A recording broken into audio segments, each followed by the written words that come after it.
Biarkanlah diri ini untuk mencoba mendekatimu, mendekati indahnya dirimu, dirimu yang hadir di mimpiku.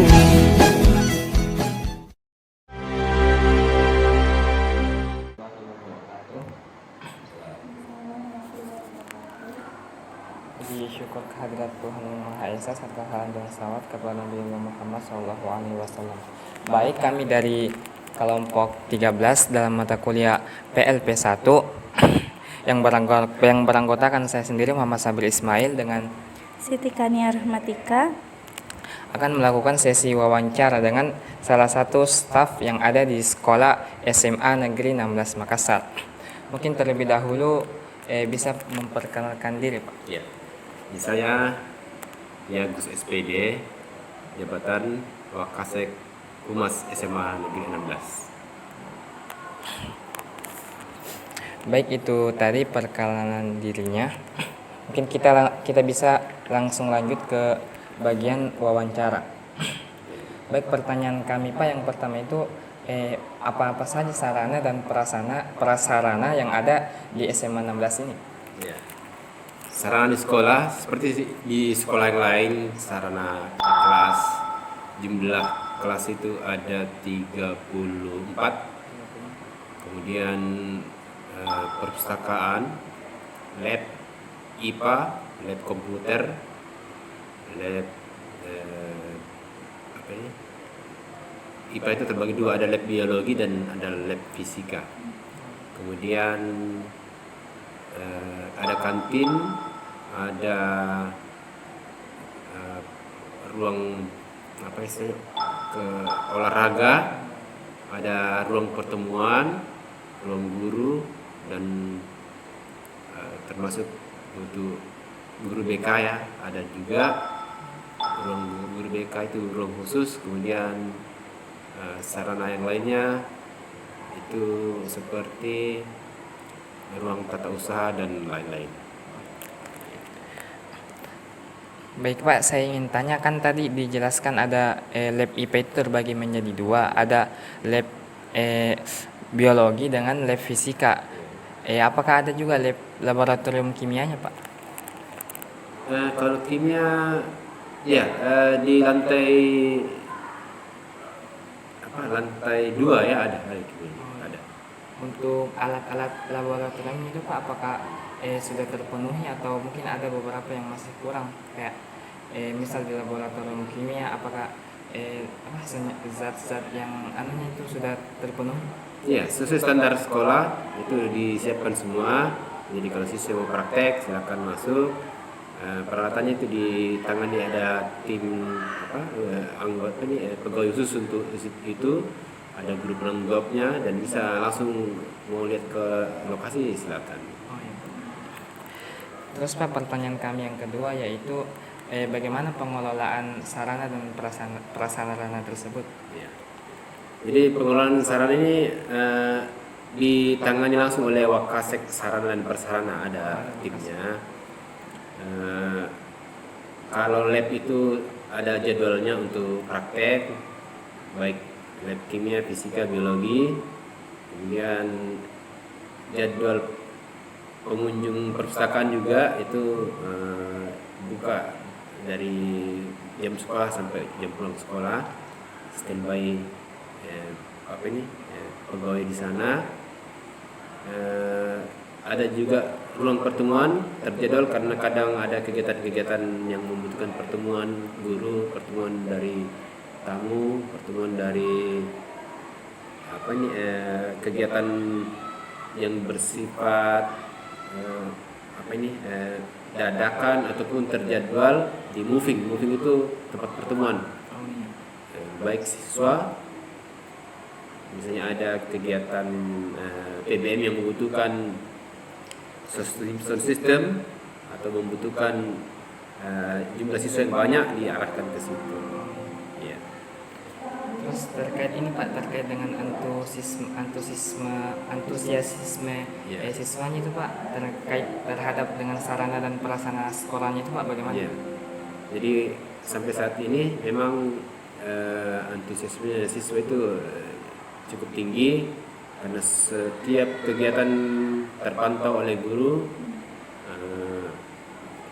termasuk PBM, kemudian kegiatan-kegiatan yang lain yang membutuhkan sarana seperti olahraga, itu kami siapkan peralatan olahraganya, buku-buku di perpustakaan ada, mereka tinggal masuk ke dalam yang butuh buku, bacaan dan sebagainya. Kemudian di ruang pertemuan itu kami ada LCD, ada layar lebar juga. Kalau mau menampilkan film-film ilmu pengetahuan silakan, ada multimedia istilahnya. Itu siap ber-AC juga supaya siswa betah ya. Bapak, pertanyaan selanjutnya di sini, apakah sarana dengan prasarananya sudah mencukupi kebutuhan siswa? Ya, sebagian besar sudah. Ya, yang misalnya kalau olahraga itu semua peralatan ada. Hanya problemnya karena pada saat olahraga renang, itu kan kami pasti ke kolam renang, nggak ada kolam renang di sekolah.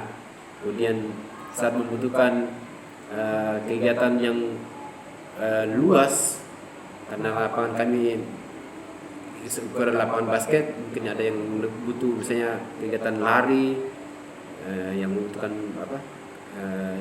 yang lebih luas. Dan kami ke lapangan Karebosi. Di lapangan Karebosi itu luas, jadi guru-guru olahraga pendamping ke sana membawa siswanya. Itulah kekurangan yang kami bisa antisipasi. Nah, mungkin Pak, di sekolah ini ada pemberian beasiswa untuk siswanya? Ya, kami ada beasiswa apa istilahnya, yang kurang mampu itu ya, BKM ya. BKM jumlahnya kalau tidak salah itu meningkat setiap tahun, kalau tidak salah kemarin 100 lebih ya. Jadi datanya minta nanti di tata usaha berapa jumlah, karena saya tidak apa. Ada jadi beasiswa untuk siswa yang kurang mampu. Ya. Baik Pak, mungkin itu saja terkait dengan wawancara kita pada hari ini Pak. Saya ucapkan terima kasih banyak Pak atas waktu yang diberikan oleh Bapak. Mungkin sekian wawancara kami pada hari ini. Mohon maaf bila ada salah kata. Wabillahi taufiq wal hidayah. Wassalamualaikum warahmatullahi wabarakatuh.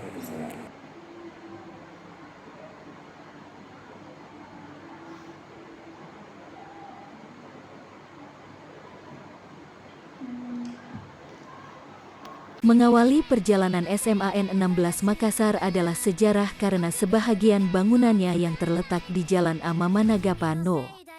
8 Makassar ini awalnya adalah bangunan peninggalan Belanda sehingga termasuk bangunan cagar budaya.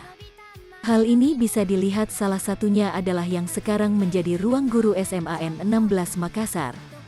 Sesuai perkembangan zaman, berangsur-angsur bangunan peninggalan Belanda ini menjadi tempat pendidikan.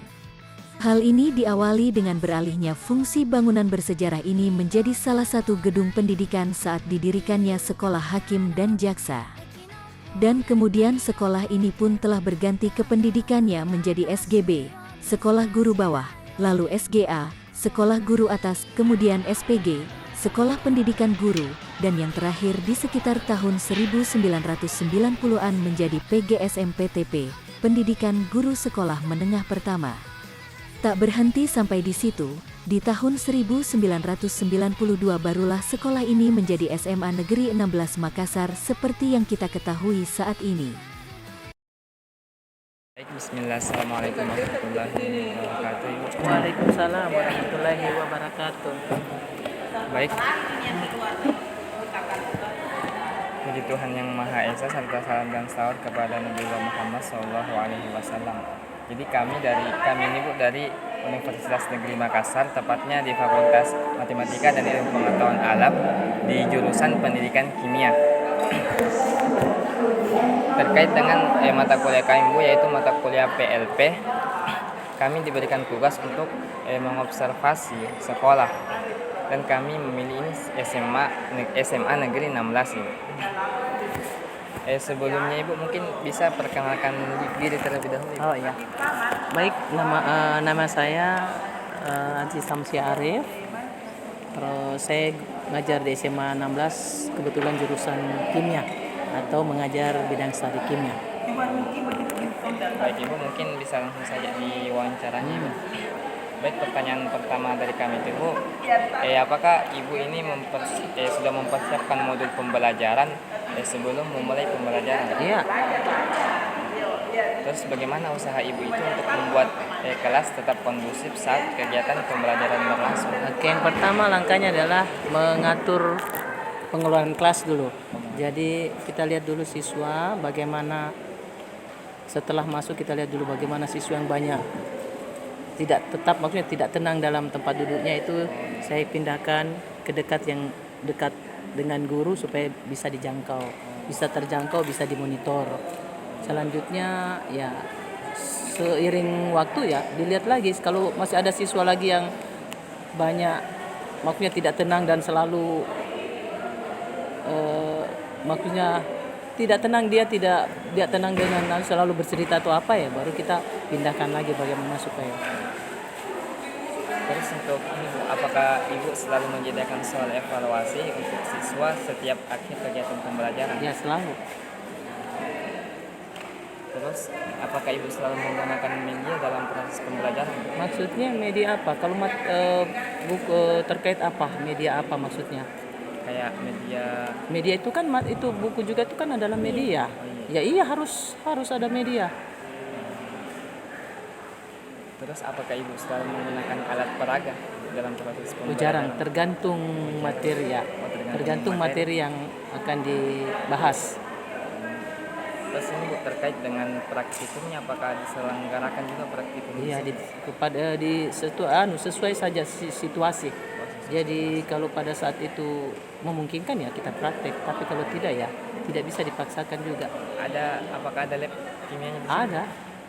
Terus untuk alat-alat laboratorium itu Bu, apakah sudah memenuhi standar atau masih kurang? Ya, sudah memenuhi standar.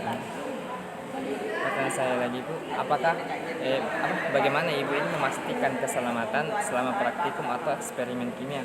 Apakah itu mengikuti prosedur keselamatan yang tepat atau belum? Oh, maksudnya dalam hal praktikum gitu? Iya, kan sudah disampaikan sebelumnya bahwa ada zat-zat yang berbahaya di dalam lab itu, tidak boleh langsung siswa mengerjakan kalau tanpa instruksi gurunya.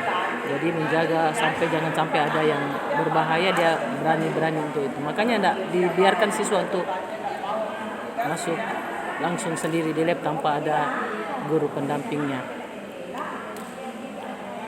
Terus bagaimana Ibu ini menyelenggarakan kegiatan pembelajaran untuk membuat ini siswa aktif? Ya, salah satunya dengan umpan balik tanya jawab. Jadi begitu selesai materi tanya jawab. Kemudian adakan diskusi.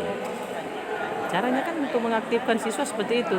Jadi jangan cuma diberikan materi tetapi tidak ada umpan balik untuk memberikan soal atau pertanyaan.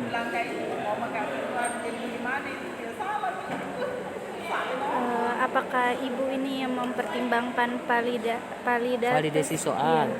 Ya harus tetap. Kalau memberikan soal kan harus dipertimbangkan validasinya. Divalidasi dulu kan? Ya. Terus Ibu mengembangkan materi pembelajaran seperti bagaimana? Maksudnya mengembangkan bagaimana? mengembangkan materi pembelajaran yang akan Iya. disajikan di kelas. Selalu dikaitkan dengan kehidupan sehari-hari. Jadi kalau ada sesuatu diberikan contoh harus dikaitkan dulu dalam kehidupan sehari-hari supaya dia cepat mengerti. Oh, seperti ini ternyata ini materi yang ini berkaitan dengan kehidupan sehari dengan model yang seperti ini. Kalau mengenai sumber materinya, Ibu? Iya, biasa dari internet. Maksudnya saya suruh anak-anak untuk di internet cari, search di Google. Kemudian materi juga harus ada di buku. Harus memang mereka mempunyai buku pegangan karena salah satu bahan ajar itu harus ada materi yang diambil dari buku. Untuk pengembangannya boleh lewat internet atau di search di Google. Mungkin hanya ini Bu wawancara kami pada kesempatan kali ini Bu. Kami ucapkan banyak terima kasih Bu karena meluangkan waktunya untuk kami. Oke, sama-sama. Mungkin hanya ini Bu. Sekian. Assalamualaikum warahmatullahi wabarakatuh. Waalaikumsalam warahmatullahi wabarakatuh. Mengawali perjalanan SMAN 16 Makassar adalah sejarah karena sebahagian bangunannya yang terletak di Jalan Amamanagapa No. 8 Makassar ini awalnya adalah bangunan peninggalan Belanda sehingga termasuk bangunan cagar budaya. Hal ini bisa dilihat salah satunya adalah yang sekarang menjadi ruang guru SMAN 16 Makassar. Sesuai perkembangan zaman, berangsur-angsur bangunan peninggalan Belanda ini menjadi tempat pendidikan. Hal ini diawali dengan beralihnya fungsi bangunan bersejarah ini menjadi salah satu gedung pendidikan saat didirikannya sekolah hakim dan jaksa.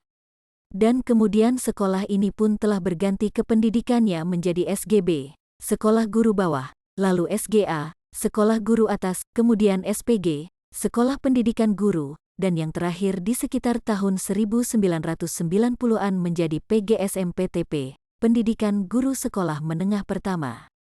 Tak berhenti sampai di situ, di tahun 1992 barulah sekolah ini menjadi SMA Negeri 16 Makassar seperti yang kita ketahui saat ini.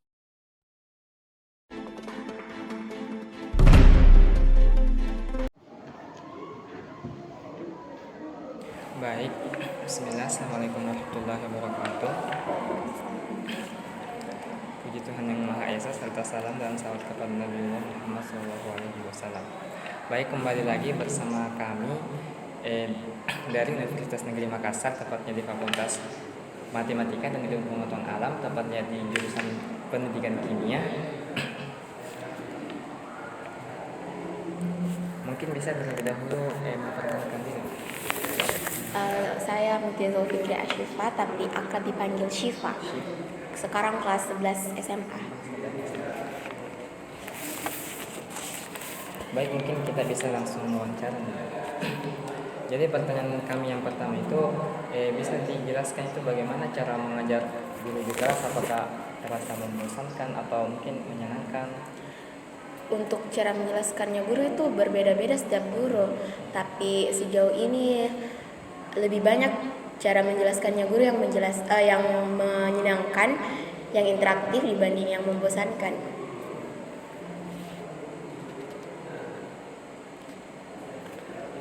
Apakah guru itu selalu mengajak siswa aktif dalam pembelajaran di kelas? Iya. Kayak Misalkan kayak gurunya menjelaskan, terus nanti dikasih contoh soal, setiap contoh soalnya itu biasa akan disuruh siswanya satu-satu untuk naik mengerjakan di papan tulis. Terus media apa saja yang digunakan guru itu dalam mengajar? Medianya itu tergantung dari gurunya, ada yang cuma pakai buku paket saja, ada juga yang melalui media pembelajaran lain, misalnya melalui internet atau modul-modul begitu. Apakah guru sering melakukan metode mengajar yang sama atau mungkin bervariatif? Kebanyakan guru sama metode pembelajarannya, kecuali mungkin guru-guru muda ya lebih bervariatif. Kayak bagaimana itu contohnya? Kalau guru-guru muda mungkin lebih banyak menggunakan berhubungan dengan internet, kayak misalkan dia adakan kuis di internet atau Google Form begitu.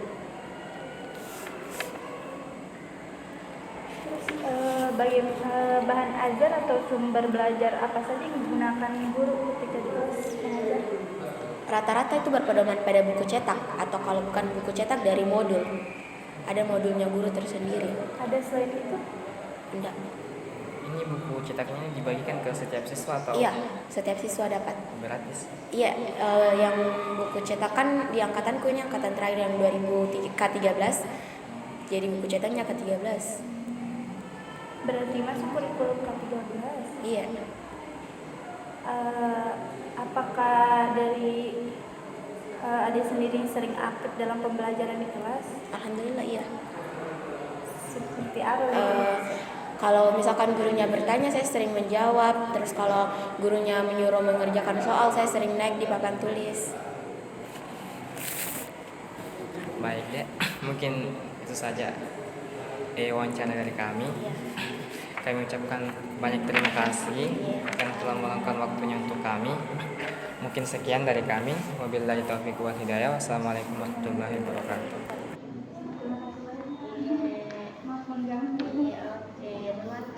Visi dari sekolah ini yaitu terwujudnya sekolah yang unggul, kompetitif berkarakter sesuai nilai-nilai intak dan budaya bangsa.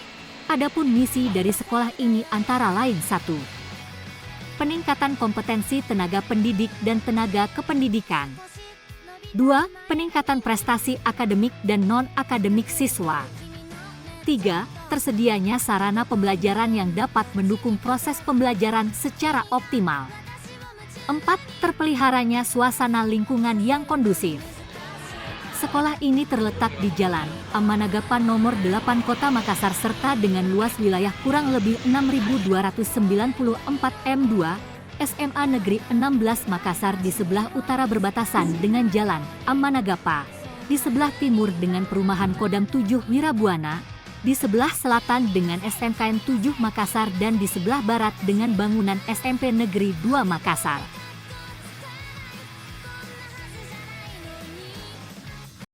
Assalamualaikum warahmatullahi wabarakatuh. Salam. Kembali lagi bersama kami dari kelompok 13 dalam mata kuliah PLP 1. Di sini kami sudah bersama dengan salah satu Wakasek dari SMA Negeri 16 Makassar. Mungkin bisa diperkenalkan terlebih dahulu Pak mengenai jabatannya dan Jadi saya adalah Wakasek Humas SMA Negeri 16, juga selaku guru BK di sekolah ini. Nama saya Jagus SPD. Ya, baik Pak, terima kasih. Mungkin kita langsung saja ke sesi wawancaranya. Jadi pertanyaan pertama kami itu Pak, ini menanyakan terkait dengan sistem evaluasi yang diberlakukan di sekolah ini Pak. Itu bagaimana sistemnya? Kalau evaluasi itu dilaksanakan dua model sekarang, karena di kurikulum itu ada kurikulum, kita masih menggunakan kurikulum K13, dan kelas 10 yang baru ini sudah menggunakan kurikulum Merdeka. Jadi kami terapkan dua. Jadi sistem evaluasinya ya, agak berbeda. Kalau di K13 itu penilaian itu terbagi dua. Ada penilaian tugas, ya, kemudian penilaian penilaian semester dan penilaian akhir itu kalau di K13. Kalau di kurikulum Merdeka sendiri itu banyak aspek penilaian, jadi karena berbeda sehingga sistem penilaiannya juga berbeda. Nanti juga rapornya berbeda. Kalau K13 beda model rapornya. Nanti yang di kurikulum Merdeka yang digunakan siswa kelas 10 itu beda juga nanti sistem model rapornya. Ya, gitu.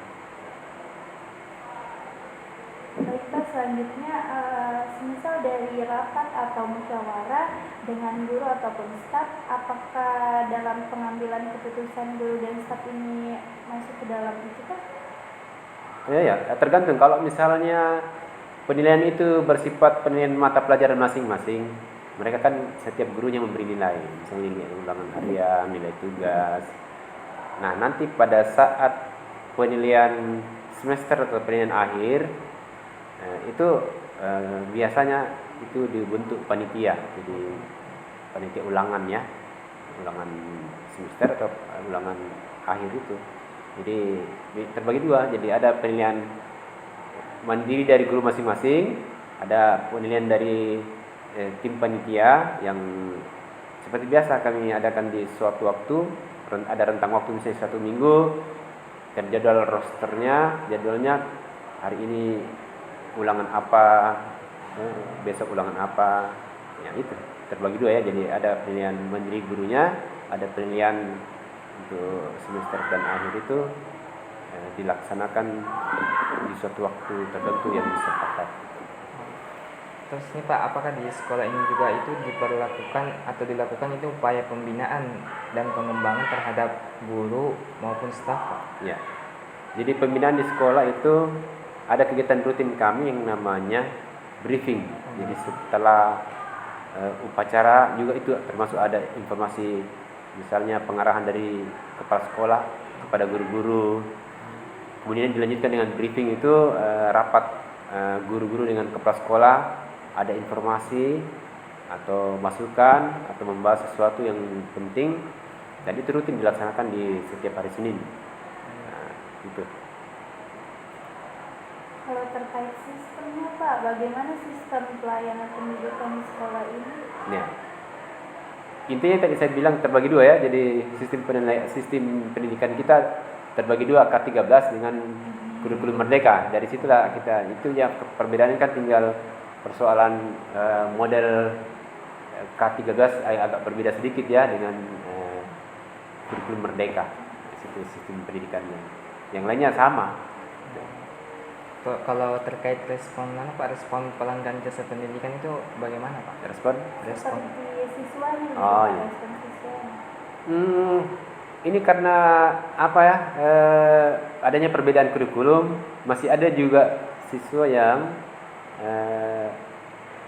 untuk kelas 12 dan 11 biasanya mereka tidak paham apa itu kurikulum merdeka, apa perbedaannya, itu dari situ. Tapi kan hal ini tidak mengganggu proses belajar mengajar, hanya persoalan wawasan saja. Kalau diberitahukan nanti mereka paham sendiri. Ini kurikulum. Sebaliknya, kalau yang kurikulum merdeka juga menanyakan kenapa di kelas lain beda, kalau ada jurusan-jurusan IPA, IPS gitu. Sehingga problemnya jika ada siswa pindahan dari sekolah lain yang menggunakan kurikulum berbeda, itu kesulitan, sehingga biasanya diarahkan kepada sekolah yang sama kurikulumnya. Ini Pak, terkait kan kurikulum merdeka ini baru digunakan oleh kelas 10, berarti baru tahun ini Pak yang digunakan kurikulum merdeka? Iya, baru dimulai tahun ini. Jadi bagaimana Pak itu untuk menjaga lingkungan yang aman dan tertib, bagaimana itu Pak Ya. prosesnya? Oh ya, di sekolah kan ada yang namanya kasih tim kedisiplinan. Disiplin itu ditangani oleh bagian kesiswaan. Jadi wakas kesiswaan itu ada tim kedisiplinan di sini. Kalau BK kerjasama, jadi BK tugasnya itu memberikan informasi tentang tata tertib sekolah, sosialisasi tentang sistem pendidikan di sekolah, menerima curhatan siswa, itu kalau BK. Kemudian kalau ada yang butuh konseling, itu bisa saja dari kesiswaan, setelah diberi hukuman di kesiswaan diarahkan ke sini, begitu. Jadi bukan BK yang menangani, bukan. Karena itu kayak psikolog sekolah BK kan nggak boleh suara keras, nggak boleh garang, nggak boleh kasar. BK kan begitu. Ya, kemudian kalau kesiswaan itu ada peraturannya. Kita di sini terapkan sistem, mesti ada di sana sistem poin pelanggaran. Kalau melanggar berkali-kali dipanggil orang tua, membuat pernyataan atau dihukum apalah, hukum yang mendidik itu, sehingga kedisiplinan bisa terjaga. Jadi itu untuk mencapai kedisiplinan butuh ketegasan, butuh ketaatan. Jadi siswa melanggar aturan diberi hukuman. Ya. Jadi tetap terjaga disiplin. Kemudian yang betul sering melanggar dan yang membutuhkan nasihat atau bimbingan khusus ke BK. Ya. Jadi yang menghukum itu kesiswaan, di BK tempat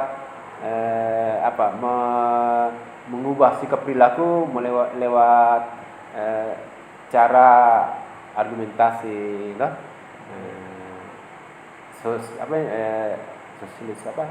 argumentasi dan solusi. Apa kira-kira supaya misalnya dia tidak begitu lagi, atau ada yang perlu dikoreksi dari dirinya karena sering berbuat sesuatu, atau pemahaman yang salah tentang sesuatu. Misalnya dia menganggap saya tidak melakukan, saya merasa kalau saya berbuat seperti itu bukan kesalahan. Nah, itu yang mau dikoreksi. Di BK itu dikoreksi seperti itu. Ya makanya di BK tidak ada peralatan-peralatan untuk menghukum, tidak ada kertas untuk membuat pernyataan. Yang ada itu di kesiswaan, karena itu menghindari kesan bahwa di BK itu tempat menghukum. Nah, kalau BK tempat menghukum, mereka tidak curhat ke kita. Padahal kita fungsi utama adalah tempat konsultasi, tempat curhat, dan mereka terbuka. Jadi ada terpisah. Jadi kalau di kesiswaan ketegasan, kita di sini kelembutan, ya, berimbang toh. Bahkan ada sering terjadi setelah dihukum di kesiswaan, dia mengadu ke BK, Pak saya tadi dihukum. Ya, kita tidak salahkan di kesiswaannya, kita salahkan supaya siswa introspeksi, toh. Jadi BK kemudian juga menanamkan sikap menerima hukuman dari siswa itu, supaya oh iya ternyata saya dihukum karena kesalahan saya, toh. Ya. Baik Pak, terus terkait dengan upaya untuk menumbuhkan harapan prestasi yang tinggi pada seluruh warga sekolah itu Pak, apa-apa saja upaya? Ya, jadi yang tadi saya bilang bahwa kalau ada pertemuan-pertemuan itu sering kepala sekolah mengarahkan, menasihati guru-guru supaya disiplin mengajar, jangan terlambat mengajar, menyiapkan materi secara maksimal sehingga tujuan pembelajaran yang diberikan kepada anak itu bisa tercapai. Jadi itu salah satu. Yang berikutnya ada namanya supervisi. Jadi kepala sekolah atau wakasek atau pengawas datang secara rutin, kadang juga situasional dadakan, kadang begitu, untuk memeriksa kelengkapan, memeriksa kemampuan guru di kelas, bagaimana mereka mengajar, sehingga ada yang kurang diperbaiki, ada yang salah dikoreksi. Ya.